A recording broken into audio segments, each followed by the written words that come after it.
Hello, today we're gonna talk about the story of Jove and Lo, sorry, the jealousy, transformation, and power. Okay, so today our course will focus on 5 objectives. Number 1, to understand the main plot of the character's motivation and story.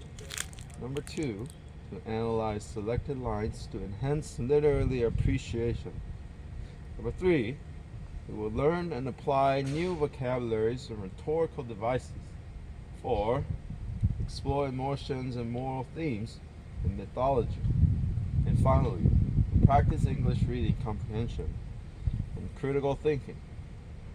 In today's class, we specifically took out 5 sentences from the Jove and Lo story. So we're going to dive into the depth to explain more about these 5 sentences. Sentence number 1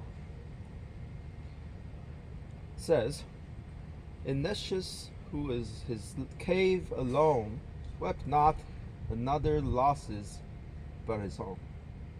This sentence is talking about Ignatius, who is Lo's father, who is isolated in a cave, mourning deeply, not for other, but for his own losses, which is his daughter Lo. This highlights the personal griefs and emotional costs of divine interference. Okay, note that the phrase, not another losses but his own, contrasts public versus personal sorrow. Moving on to the second sentence, it says, And, O fair daughters of the flood, he said, worthy alone of Jove's imperial bed. Okay. What does fair means in this sentence? Anybody? Okay. It means beautiful. How about impearl?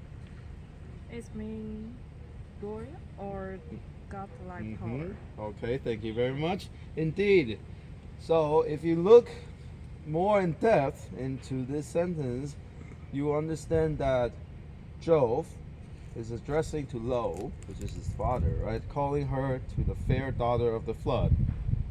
Okay? And saying that she is alone worthy to be with him. It is a seductive and flattering approach to saying this. Okay. Sentence number 3. Transforms his mistress in a trace, and now in Lo's place appears a lovely cloud.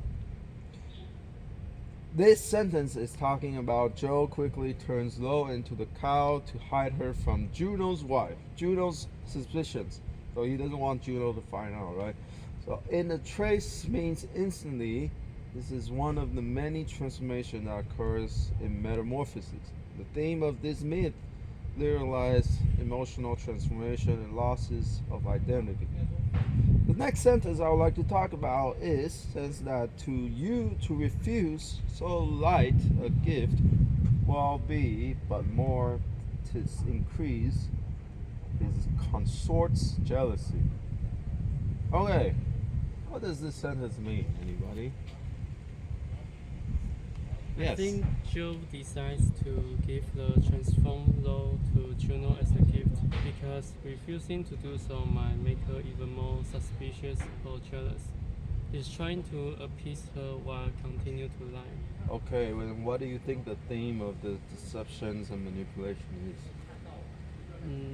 Jove is navigating his wife's jealousy by sacrificing Lo's freedom.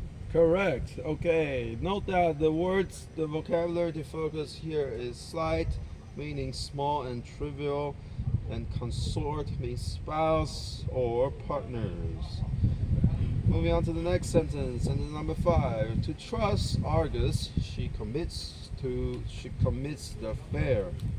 Okay, simple sentence but short. It means a lot. What do you think this sentence is talking about? I think the sentence is talking about Juno assigns Argus, a giant with 100 eyes, to guard Lo. The word commits here means entrust or hand over. Argus becomes the embodiment of surveillance and control. Precisely. Okay. And what do you think the theme of surveillance is?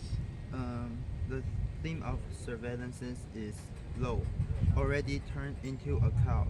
It's now monitored the constant content con, Constantly. constantly, a symbol of total loss of the freedom. Okay, the one last thing I want to talk about is that this sentence has a modern connection of because it raises the question about privacy and protection, which is very similar to how we are tracked by cameras, phones, parents and institutions, all that kind of stuff. So that's why this sentence plays a important role in modern times. Okay, any questions? No. No. Okay, our class is done today. Thank you.